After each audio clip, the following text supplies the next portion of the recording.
So what I'm going to do tonight is I'm going to make what I call a Rafkin-Style box. This is kind of designed after a box that Richard Raffin makes.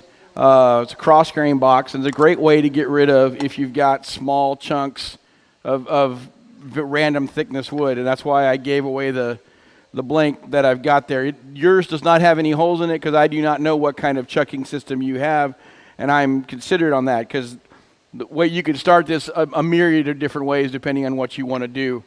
And I started doing this box. I am what's called an active demonstrator for EasyWood tools, which means I have to do 4 demos where I use exclusively EasyWood products. And this is one that I normally make for EasyWood tools. To start this one, and just an easy way to do it, I've drilled a 1.25 inch Forstner bit hole, about half the width of the blade, so the dovetail here punches in on both of these. And it's a great way when you don't want to drill a screw for a screw chuck or hold it in a bigger chuck. There's like I said, a myriad of ways between centers that you could do this project. I just like this method. It's a great way to get it on and off the chuck really quickly. As I am a production turner, that's just the way I like it. Speed is always a very big importance to me. And we're going to start with just a 1/2 inch bowl gouge. First thing you want to do on any project is just get down to the space you're going to look at, or the maximum roundness here. This is a product you can easily do in the 2000 range. It's not, we're only at about, I think we're less than 3 inches round on this. And so we're just going to come across,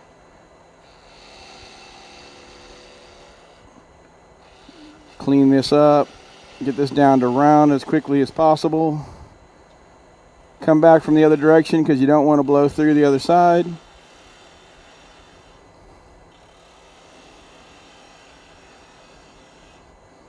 Yep, still a little bit more. Okay. Safety first. Always stop the lathe before you move your tool rest.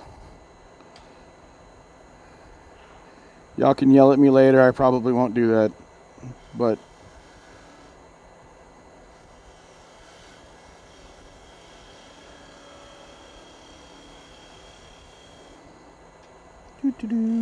come back the other direction, almost round.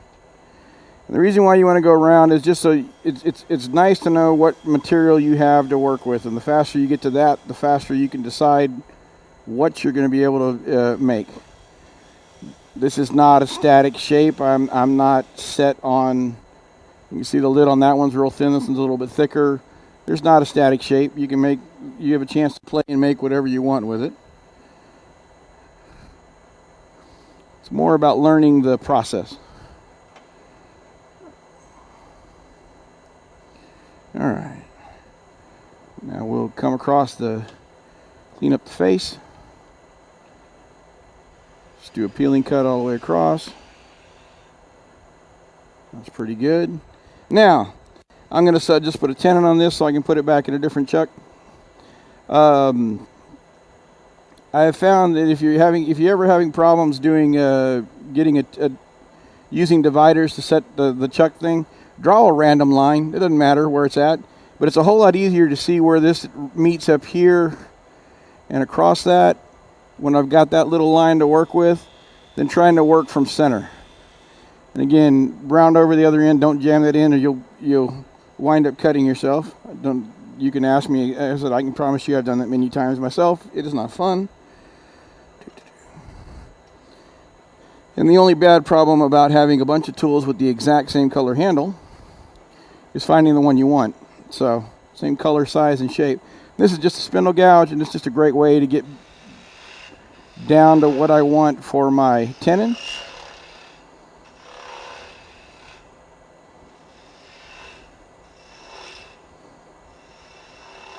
Now, when you're cutting a tenon, when you're first shaping your tenon, do not try to do a dovetail yet, for the simple fact of you may need to adjust that. And if you cut the dovetail too early, you're going to wind up cutting your tenon too small, and then you're going to have to waste a lot of product to get back to that. Take a skew out and get a little bit flatter surface on that. All right. Well, that somewhere else. I'm going to go in with a spindle gouge and just give myself just a minor dovetail here. Just something to help me grab it when we're ready. And that's the first chucking done. This is not, we'll come back to this piece in a minute.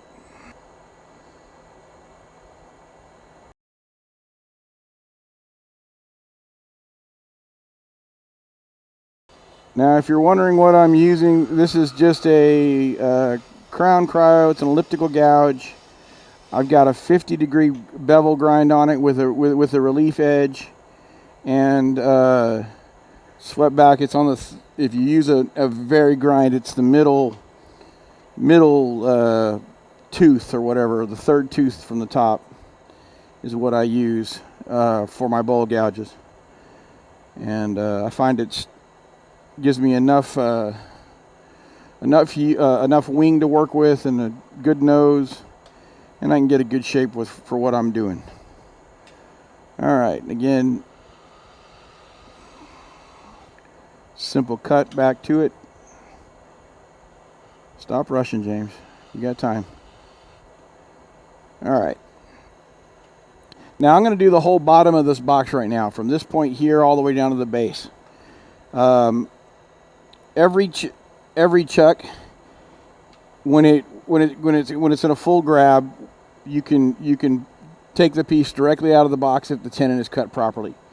For the chuck I'm going to be using, it says it's an 1 3/8 grab. I find that an 1 7/16 works really well. That's what these dividers are set to. Once again, maybe I might get lucky this time. Sometimes I do. Nope. Actually, yeah, I did. Pretty close. I've cut this tenon a lot, and so I'm getting pretty good at dang near hitting that pencil mark every time. That's pretty good. So now the same thing I did the last time. I'm gonna cut in, do a little bit of the shaping at the bottom of the box.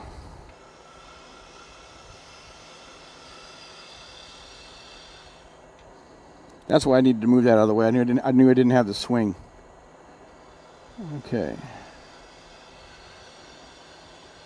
Now, the tenon I use on this is about 3/16 of an inch. Actually, if you've seen the box that's going around, that's got the EasyWood, my EasyWood demo, that has exactly a 3/16 inch bead on the bottom. I cut that with the EasyWood 3/16 beading tool.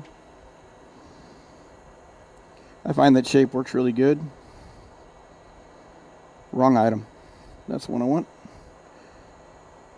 This is a great little measuring card. As you can see, it's Rockler's. What I really like about it is on the back side it has your fraction marking in inches, millimeters. You got both fractions, decimals, and decimals and millimeters all on the back of that card. It's pretty nice. Oops. Just got to use the right direction. That's actually perfect. All right, so we're at 3/16 of an inch, which is what I want. So take this and shape this back a little bit more.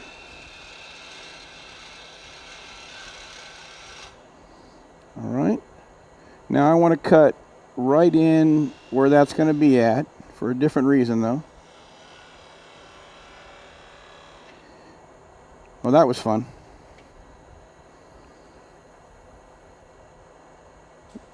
Hopefully we still have enough there. All right, what I'm going to do now is cut a bead with a spindle gouge on this guy, and setting up the tool rest for this is the trickier part. It's too far away to have it flat, to have it paralleled, and you're not going to get the action if it's this way. So you got to set it up at kind of a 45. Now, if you've ever seen someone roll beads on the side of a bowl, this is the same action. And what you need to do is you need to start first with the tool at about 930.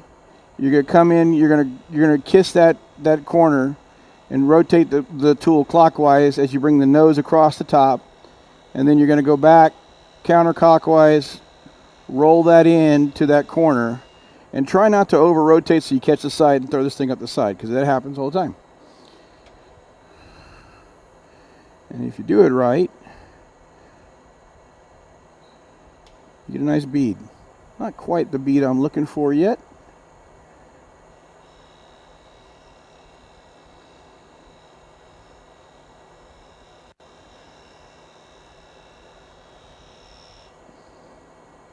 There we go. That's better. All right.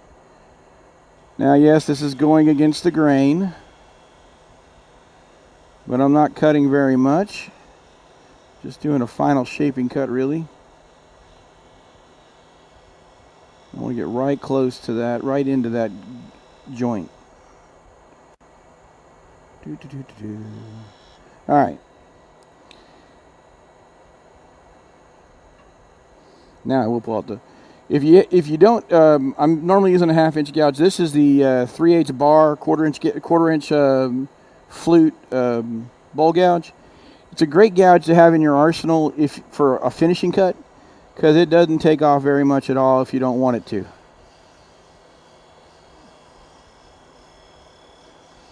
Get a really fine cut. Yeah, that's good. That's what I'm looking for.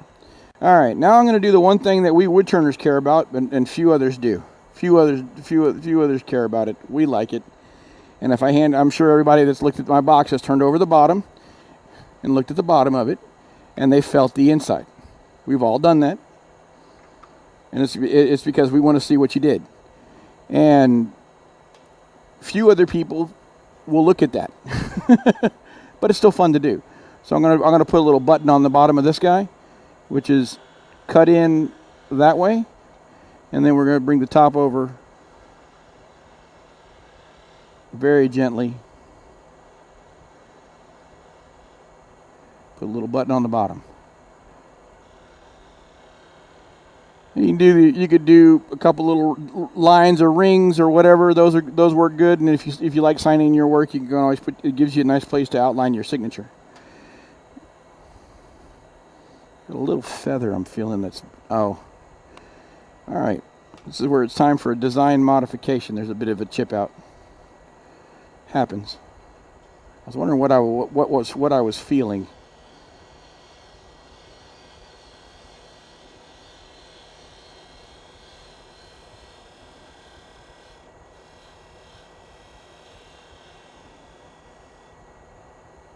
Much better, much better.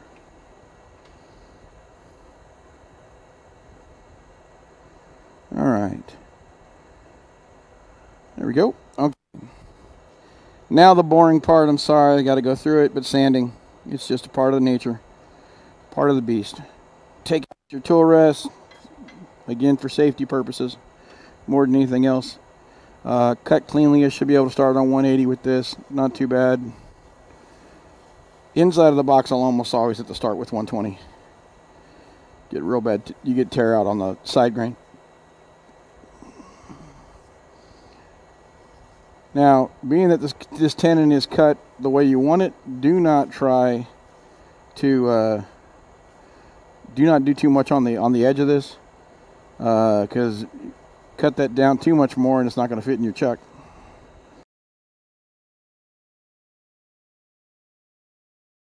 This is Hut pin finish, brown and white.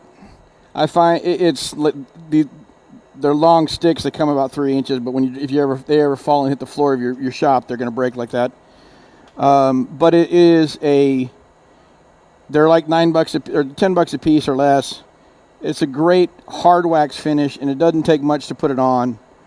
It literally is just rub it in. You have to do both. You have to do the brown first. You can't go straight to the white. And I think that's one thing I ever have whenever someone says they use this stuff and they can't figure out why they're not getting it to work, is they go straight to the white, and then that white gets embedded into the open grain that the brown was supposed to fill, and you won't see it. All you see is little white specks then. Okay, and then white over it.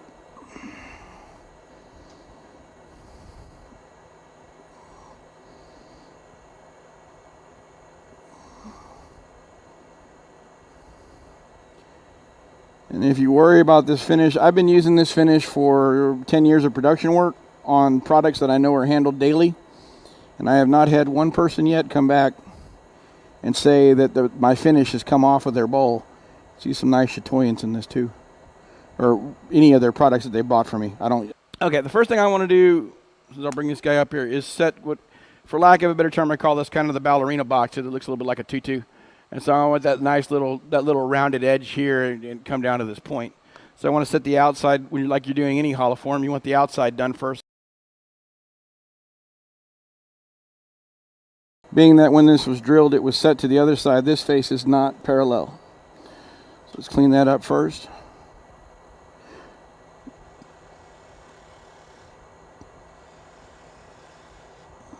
Now that's cut smooth. There we go.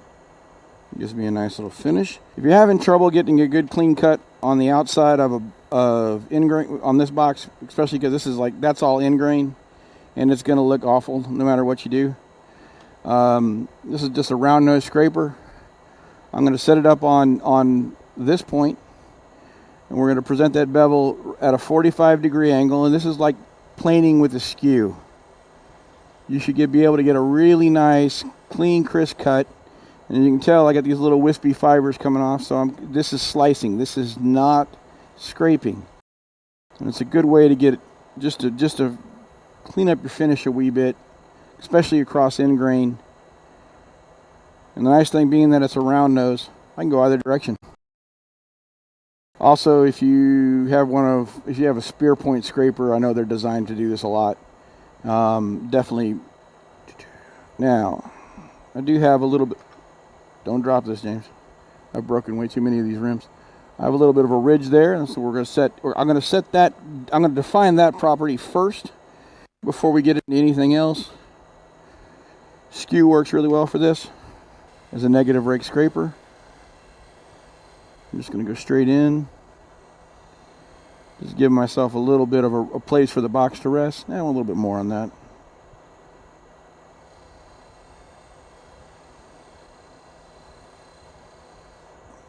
Now the fun part, hollowing. This box, a different design than what y'all will see me finish tonight, and we'll talk about that here real quick.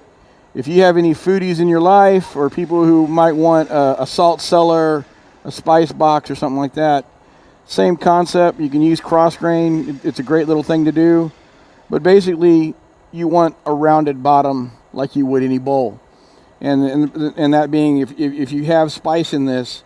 It's simply a matter that way you can get in there, pinch your spice, get it out, throw it in your dish, and then cap it back off. You can scale this up to a 4-inch box. You go 2 or 3 inches deep at that point. If you had a salt cellar or a spice box, maybe a 3-inch. If someone had like their own spice rub or blend that they use in their house, but it's a great way to do something more, something different. Right now, I'm just trying to find depth. I want to be as deep as the edge of that piece, so right there. Yeah, we're at about 1 inch on this one, so not even close. All right. The nice thing about this is you literally can go right down the side of the edge, get your edge cut real cleanly, and then once I do engage the bottom, come across, clean it up. If you're I went under on that one, rub it on the bottom, and we're good to go. All right, let's see where we're at depth-wise. Still about a good solid eighth of an inch off the bottom. If you want to just get some depth, you can take the corner in just a little bit, give yourself entry point.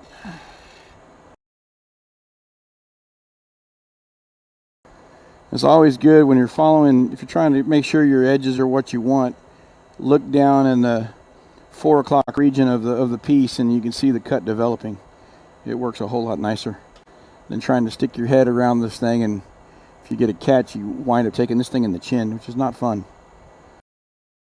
The one difference that you can do with traditional tools over easy wood tools, consistently at least, skew chisel, is I can undercut. And it's not that I couldn't take a detailer and easy wood and cut that in there, but getting that straight across the bottom Their tools just aren't as nice in getting that cut, last crazy cut you try to work on. If you want to get the scraper is never going to leave you a really fantastic clean side on that. Cut in there with with your gouge. At least I'll be able to start on 120 grit and not 80, because I didn't bring 80. That would not be good.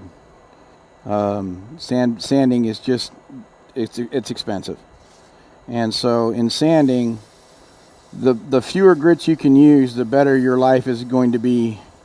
The cheaper the cheaper your experience is going to be. That's for sure. So the cleaner you can cut, the better your experience is going to be. You're always going to spend the most time on whatever your coarsest grit is.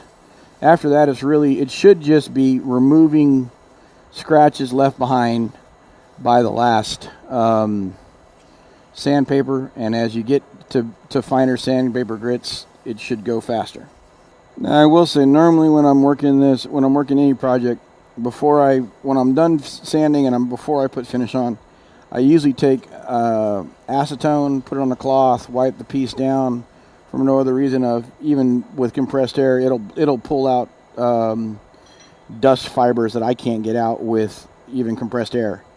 And I find that it doesn't raise the grain. Finish.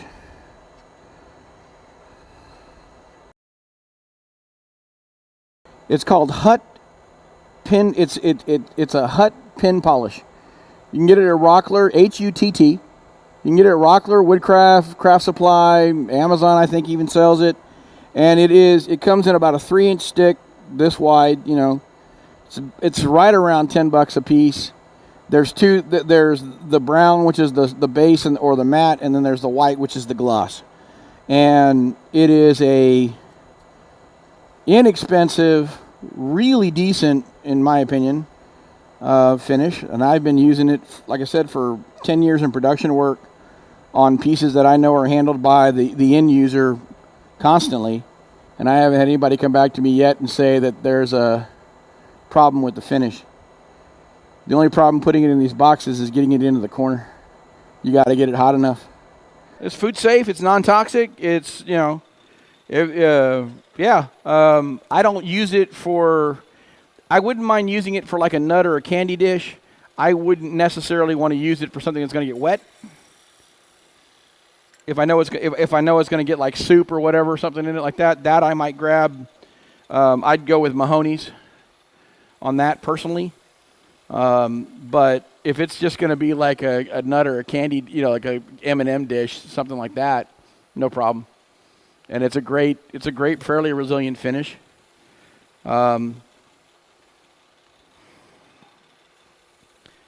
didn't bring a big enough stick where I can get it in that corner real well. The one thing about it is, like any wax finish, you need to get it hot and then flow it into the spots you need it to. That'll work. Now, being that this is the inside of the box, you don't need no one's going to care if the inside of your box is glossy, so I just put the gloss on the outside. But that's the base done. Now, one measurement I need real quick before we go on is I need to know what this is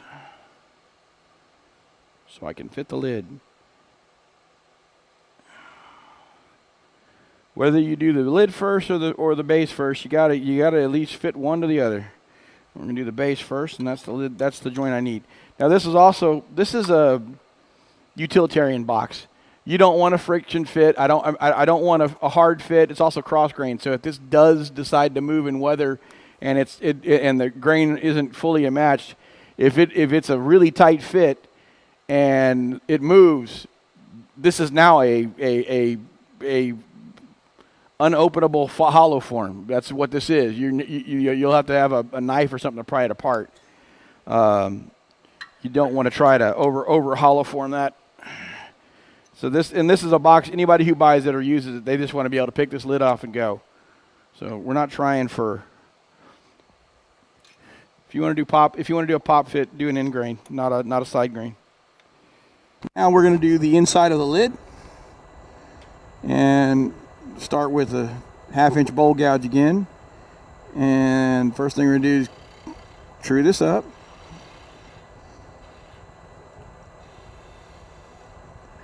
Cut that off there, so we're at. And then now I need to know exactly what I'm going to be doing. I need to know how much room I've got to work with. So if I got lucky or not. Now that's pretty decent.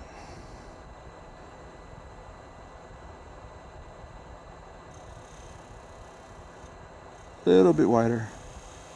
There we are. Okay. Box tool for this purpose is just a great way of sizing this tenon down or recess down. If you're doing any kind of recessed fit for a chuck expansion, that is a really I do love that tool for that purpose. Now's the fun part of the stop. Does it fit? No. Put it back together. Try again. And then being that this is a sharp edge, I can actually pull this over and just scrape that corner just a little bit so we can tweak into the sizing I want.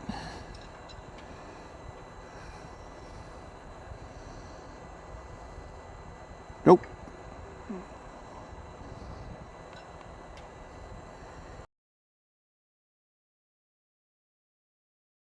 That fit right, so I just need to clean it up and get it deep enough that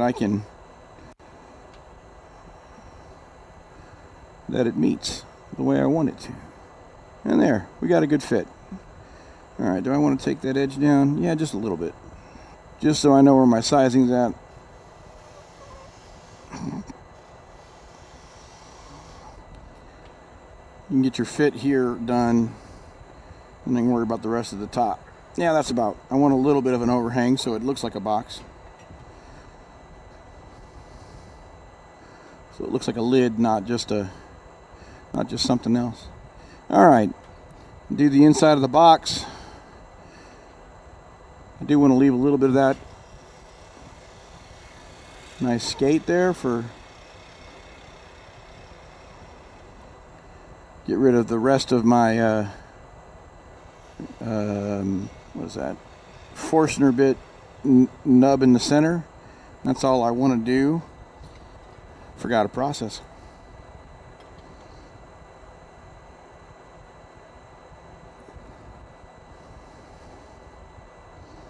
Now for this box to do the lid, I need to know the outside measurements of this particular chuck. Measure outside to outside. There we go. And again, the nice thing about this being a true tenon on it, I can take it out, put it back in, and it's going to run true. And this is the one I want. I need to sharpen these on the right side. This one's sharp on the screw side, the other one's sharpen on the other one. So I got to remember which chuck, which of these I'm using. Yeah, that's it. Okay. Now, like I said, box tool really good for cutting that. Come there and cut that in there, and then just so it doesn't look like it's just some random cut, add another decoration on the inside. And go one more, just one little button down there on the center. Hide your chucking in your final. Hide your final chucking in the piece. I love doing that. That way you can ask somebody how they how you did it, and tell them you pulled it out of a chuck. And then now I'm going to use a skew just to undercut that a little bit, so I've got a little bit of bite with this in a dovetail on that one grab. And then now I just need sand.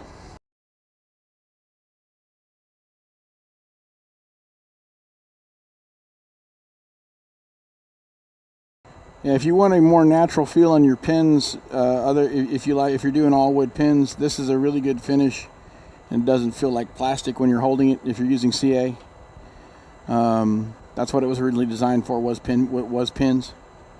So, all right, last chucking. Yeah, there's 5 chuckings in this system. There we go. We'll see here in a second. Yep.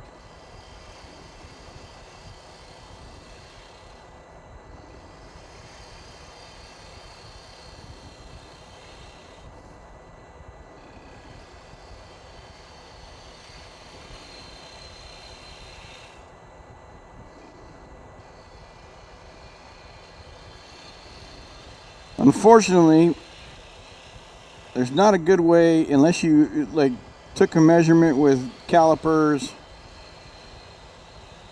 to know where the inside of that thing is. You get to play a little bit of turning chicken. You figure out where your where the inside is at. So if you go through a couple of lids, I'm sorry. Just one of those things you're going to have to figure out for yourself how far you went in. I haven't cut through any yet. Tonight could be the night. I don't know. We'll find out. All right. Unfortunately, the box tool doesn't work the other direction.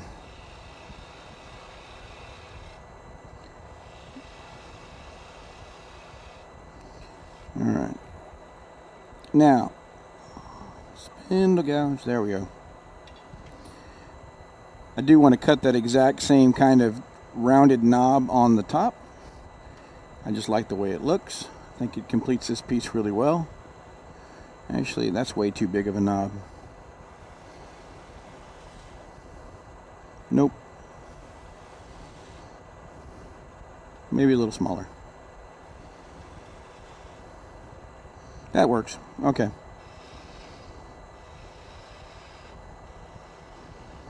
And again, it's nice to have an endpoint. If you know where you're going to end, that's great. Set this at a solid 45, so I know where I'm working to. Okay. All right. And again, just so you start at about 9:30, bring it down, rotate clockwise as you come across, and then you're going to counterclockwise back to about 9 o'clock. And don't over rotate, because you'll grab the top of that the other direction.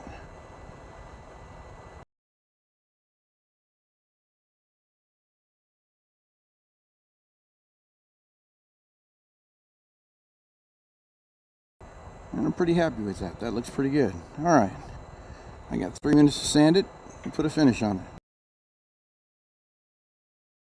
And this right here is definitely one spot where a little coarser grain will help you get that nice rounded cove look you can't achieve really well in cross grain in that direction.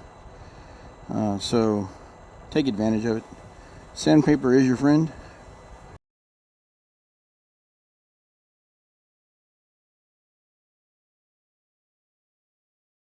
Well, there we go. Close. Cute little box. Great process, and one that can be. It's a great way. You don't have to make it in matching. You don't have to make it in same wood. You could, if you had mesquite and pecan, if you wanted to make one with Texas woods, definitely doable. If you want to add a knob from a different wood, you can. This is just a great way to do some stuff. I got some.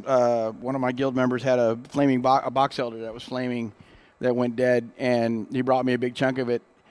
Big split down the center of it, so I couldn't cut a bowl out of it. So I cut several box blanks like this, where it'll have matching grain when it's done.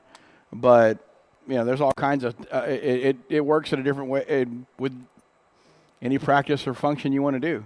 Uses of it are endless. Depends on what you want. If you got a significant other, you want to make them you give them a nice jewelry item in, grandkid, child, whatever. It's a great way to make something that's your own to give to somebody or sell. I'm pretty sure they probably would sell pretty well. Great little trinket box.